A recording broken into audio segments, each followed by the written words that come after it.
আজ বিকাল 4টার দিকে যাই, তাহলে কিন্তু দেখা যাচ্ছে যে উত্তরাঞ্চলে বিশেষ করে রংপুর বিভাগ,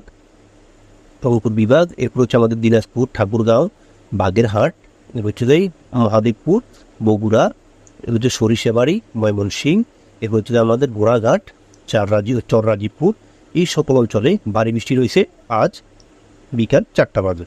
আর এছাড়াও সিলেট, মৌলভীবাজার, হচ্ছে লাখাই, কিশোরগঞ্জ, এই সকল অঞ্চলেও ভালো বৃষ্টি রয়েছে ভারতের শিলচরেও, এর হচ্ছে শিলং, এই সকল অঞ্চলে বৃষ্টিপাত রয়েছে। এছাড়াও রয়েছে বংশী, ধুবড়ি, গোপালপাড়া, এরপর হচ্ছে গুয়াহাটি, পাঠশালা, এরপর হচ্ছে কুচবিহার, এই সকল অঞ্চলেও কিন্তু আজ বিকাল 4টায় ভালো পরিমাণ বৃষ্টি রয়েছে। আমরা যদি আজ রাত 10টার দিকে যাই, তাহলে বাংলাদেশের রংপুর বিভাগ, এরপর যে ভারতের ধুবড়ি, তুরা, এই সকল অঞ্চলে বৃষ্টিপাত রয়েছে।